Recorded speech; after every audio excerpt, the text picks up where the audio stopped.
Go. Now, Hi, I'm Cia Toscanini, Vice President of Concert Music at ASCAP. It is an honor to be joined by ASCAP composer, conductor, arranger, and pianist Damien Sneed and soprano Brandie Sutton. Damien is finishing his holiday tour this month and will be an artist in residence at Michigan State University in January. And Brandie is currently starring as the fairy godmother in Massenet's Cinderella at the Metropolitan Opera. Damien, when we first started speaking with Malika Alvaro at the ASCAP Foundation, and we were discussing the Charles Kingsford Commission, you were very excited about setting text and what text that might be. You were naming authors, whether or not, these might be people you would be working with to create a new text, and also possibly authors that you had considered in the past who you might want to set their text. Can you tell me a little bit about your process? sure. I wanted to break away from a familiar, uh, creative, how do I say it, uh, precipice in only having arrangements of spirituals that our people are very familiar with. And I wanted to write something about nature, particularly after people were sequestered and locked away during the pandemic. It made me begin to think about the simpler things in life. I spent a lot of time riding my bicycle through local parks in Long Island and taking the time to enjoy the beauty of this and the stillness of the forest and just nature itself. And I remember on my We Shall Overcome tour in 2019, Brandie went with me on some of the dates in 2019 and 2020. I remembered going to the Ritz Theater in Jacksonville, Florida. And at that theater, there were placards and photos of the great James Weldon Johnson. I remember being a student, I think I was my junior year in high school, having a chance to hear the great Roland Carter's arrangement of James Weldon Johnson's Lift Every Voice and Sing. I remember rushing home to my mother, and she said, "Oh, I already know the song." And she began to sing all of the verses, and I was so amazed. But there's something about his writing which really uh, set with me, but also made me just feel some type of belonging and some type of connection. So this cycle is called The Earth Sings. There are three poems. I'll just talk about them a little bit. The Awakening, I Hear the Stars Still Singing, and Prayers at Sunrise. So I'll just read them quickly. The Awakening was uh, written by James Weldon Johnson in 1917. It says, "I dreamed that I was a rose that grew beside a lonely way, close by a path none ever chose. And there I lingered day by day, beneath the sunshine and the shower.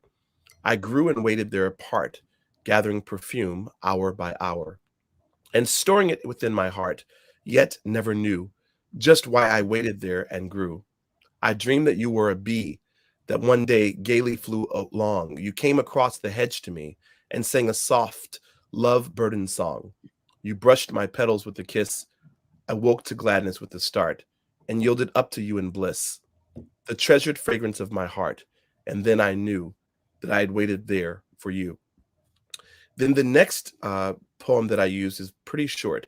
It's one of my favorite songs in the cycle, and it's entitled I Hear the Stars Still Singing, also written in 1917. I hear the stars still singing to the beautiful silent night as they speed with noiseless winging their ever westward flight. I hear the waves still falling on the stretch of lonely shore, but the sound of a sweet voice calling I shall hear, alas, no more. And then the final poem, also written in 1917, is entitled Prayers at Sunrise, that I said, "O mighty, powerful, dark dispelling sun, now thou art risen and thy day begun. How shrink the shrouding mists before thy face, as up thou springest to thy diurnal race. How darkness chases darkness to the west, as shades of light on light rise radiant from thy crest. For thee, great source of strength, emblem of might, in hours of darkest gloom there is no night. Thou shinest on, though clouds hide thee from sight, and through each break thou sendest down thy light. O great maker of thy great sun, give me the strength this one day's race to run. Fill me with light, fill me with sun-like strength, fill me with joy to rob the day its length. Light from within, light that will outward shine, strength to make strong some weaker heart than mine, joy to make glad each soul that feels its touch. Great Father of the Sun, I ask this much. So those are the lyrics. I mean, I think they're absolutely amazing. And Brandie and I had an opportunity by the hand of our dear friend, the great soprano Nicole Heaston Lane.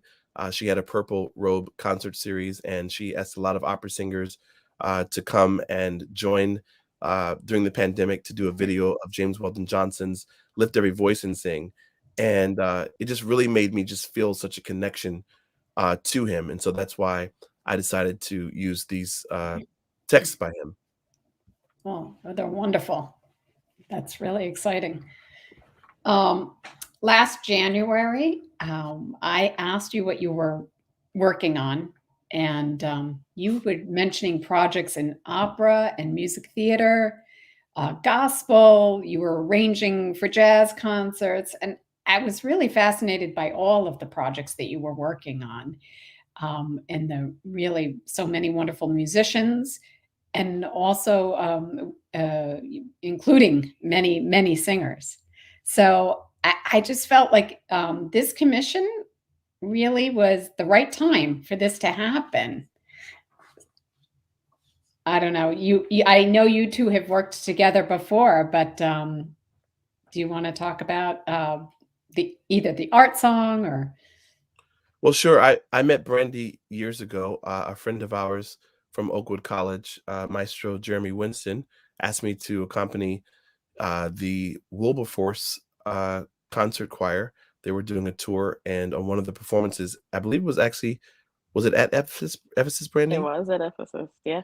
Yes, they asked Brandie to be a soloist, and that was my first time hearing Brandie sing, and I was blown away. And I'll let Brandie tell you more of the story, because then Brandie invited me to play for her for a video, I think it was, or a recording for an audition. And that's when our friendship began. And I'm super proud of her now, singing at the Metropolitan Opera. She's toured with me with Wynton Marsalis for his Abyssinian Mass tour. She's performed with me on my tours. We've done stuff for the Jesse Norman School of the Arts. She's just a brilliant, brilliant artist that the world loves. Yeah, Brandie, talk about our working together, and maybe your story about James Weldon Johnson with your grandmother. Yeah. Yes. So, Damien, actually, I was just at that concert. Jeremy Winston was my choral director when I was in high school, and he was a sophomore in college and always has been a very, very talented conductor. And when he came to Ephesus and brought his choir to Ephesus for a concert, I was just a guest in the audience, myself and another good singer friend of mine, and he called us out of the audience to come solo. So we weren't expecting it. So that's how Damien was able to hear me. And as he said, you know, we've remained friends ever since and have always worked together. It's always been musical, but it's funny because the musical relationship has turned into a friendship because we do musical things together so much all the time. I mean, if I need a pianist for anything, if he needs a soprano for something, we always call on each other, to the point now where I kind of know what he's going to do. If we perform, we can just get up at 2 to 5 minutes notice and make something happen. I mean, even for his recording, I remember, I think we decided like maybe the day before what we wanted to do. And we went in with no rehearsal and was just like, okay, that's a take. That's it. Don't touch it. Because, you know, the relationship is not just because a pianist can make or break you. It's not just, you know, coming in and having rehearsal after rehearsal, but being able to feel the artist and make music with that person. You know, it's very spirit filled. It's more spiritual, I believe, than it is a physical, you know, happening. Um, we actually in this piece we're going to perform a couple of um, the songs from the cycle for our tour coming up, which I'm super excited about. um, I was reading the poetry, Damien, before you read it tonight, and The Awakening was probably my most favorite. It really brought tears to my eyes reading it. And I didn't realize that James Weldon Johnson had written these in 1917. My grandmother, as Damien was saying, my grandmother was a musician. She introduced me to music when I was maybe 5 years old, 4 or 5 years old. She always was playing the piano. She taught private lessons in her home. She was the chair of the music department at Oakwood. It was then Oakwood College. It's now Oakwood University. She was the chair there for 29 years. She taught What there was her name? collectively. Mary Inez Lang Booth. Let me not forget that. Thank Brandie Sutton. My middle name Inez is for my grandmother, so that's why I added it to my stage name, because she was the one who prophesied that I was going to be a singer one day. And she said, it's something unique about your voice, and one of these days people are going to be lined up around the corner to come hear you sing. And she said, I may not be there to see it, but you mark my words and watch what I tell you. And I really appreciated my grandmother for that and for giving me my musical background. And she was born in 1913. She passed in 2010 at the age of 97. And I remember sitting in her music room with her. She taught me piano. And there were a couple times where we would just go in the music room and she would sit at the piano and I would play, or I would sing. And she told me how she met James Weldon Johnson once. Now, I was putting all of this math together in my head, and I'm like, she was born in 1913, meaning she was only 4 when he wrote this poetry.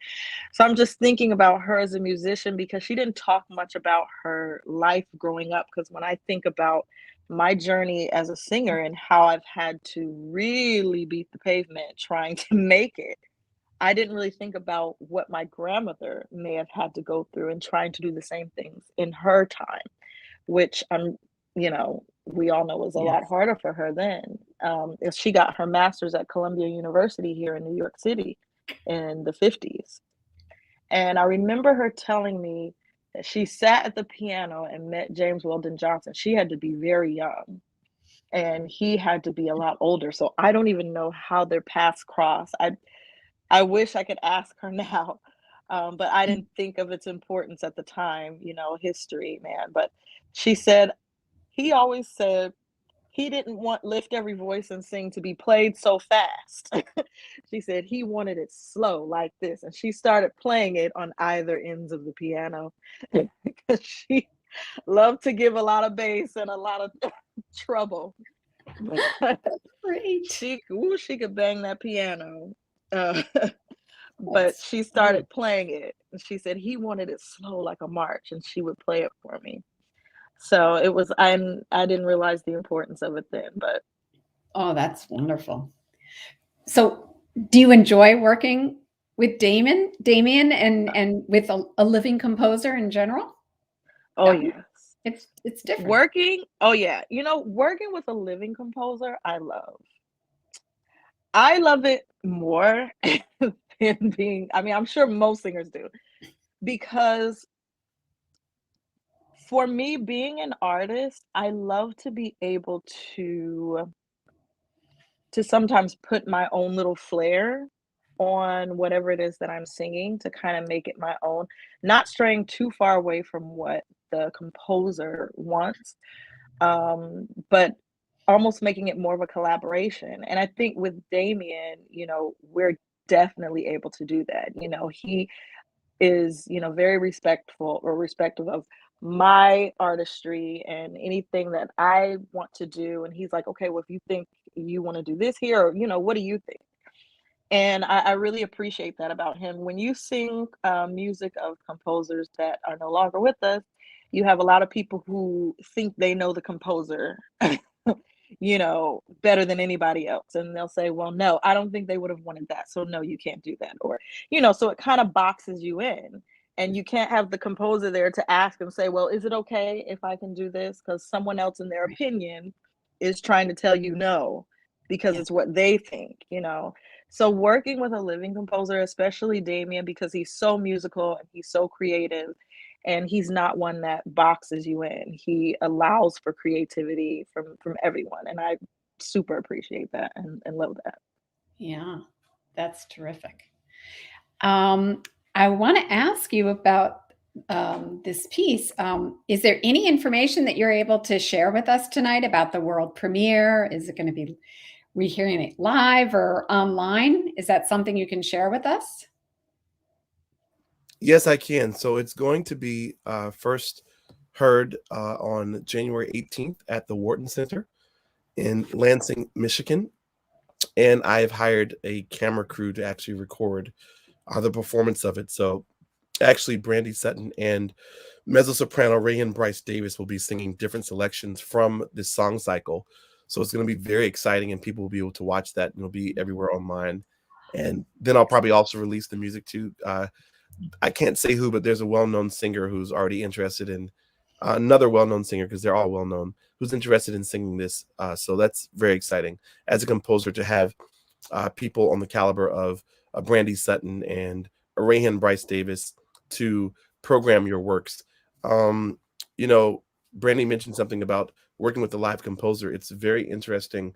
When we were working with Wynton for his Abyssinian Mass tour, after some of the performances, Wynton would say, Damien, I want to talk to you. We're going to change this. And then I'd have to tell my choral group, Chorale Chateau, okay, we're cutting this section and we're adding this. Here's new music, or we're adding this part. And it was exciting. For some, a little unnerving, but a lot of times performers forget what it's like to work with the living composer, where things can be flexible in the moment. Many times in school, people are taught to mimic and to imitate instead of finding their own voice. And, you know, many times for auditions, of course, there's certain pieces and compositions that people want to hear. They want to hear you do this aria. They want to hear the recitative here. They want to hear this excerpt. If you're even for piano, for an orchestra, the orchestral pianist, there's certain things they want to hear you play. And people become very good at repeating a performance practice that was done 199,000 million, gabillion, gazillion times instead of finding their own voice. And what some people forget is there was an art to a singer singing something brand new, something off the page. You know, I always think back to Leontine Price opening the new Metropolitan Opera at the Lincoln Center, and how I was reading that Samuel Barber had to add music because they needed more time to get across the stage. And I'm like, this must be so exciting, you know, and even how Barber had a very close relationship with Leontine Price in even having her sing the Hermit songs, you know, sing Edith's Vision and many other songs. And I feel that same relationship with Brandie. I can bring anything to her, whether it's classical, whether it's a spiritual arrangement, whether it's gospel, whether it's a love song, no matter what it is. Brandie always just comes and brings her A game and takes it to the next level, the next dimension. And we do have a very close working relationship musically, and I believe it is spiritual, that we're able to create things in the moment. So the fact that this is already written out and it's already there, it's going to be even that more brilliant, I know. That's great. That's great. And Malika said hi. She's joining us now from YouTube. Malika Alvaro, from the ASCAP Foundation. Hi, Malika. I can't see that. Hello, Malika. That's great. Well, I want to thank you both for being here tonight. I know your schedules are really so busy, so it was such a pleasure to talk to you. And, you know, we look forward to hearing the world premiere of The Earth Sings next month in 2022. Yes. And I want to wish everyone, you know, a wonderful, peaceful holiday season. So thank you. Well, Cia, thank you. And thanks to Malika and also to the ASCAP Foundation. It's a shameless plug, but I've been a member of ASCAP for a number of years. But they're institutions and foundations like the ASCAP Foundation that help people like myself, creatives and savants, who have something to say, but we always don't have a platform. We want to have voice, but it's not always there. So I'm honored to be in the lineage of others who have received this prestigious commission, the Kingsford Commission, and thanks to his estate for, you know, the funding for this. But thank you so much for giving an opportunity to a little composer from Augusta, Georgia, who now lives in New York City, we're just honored and grateful that we're able to, share our music and share our voice through this great commission. So thank you all very much. You're very welcome. So wonderful. It's a wonderful evening. Thank you so much, everybody. Good night. Thank you.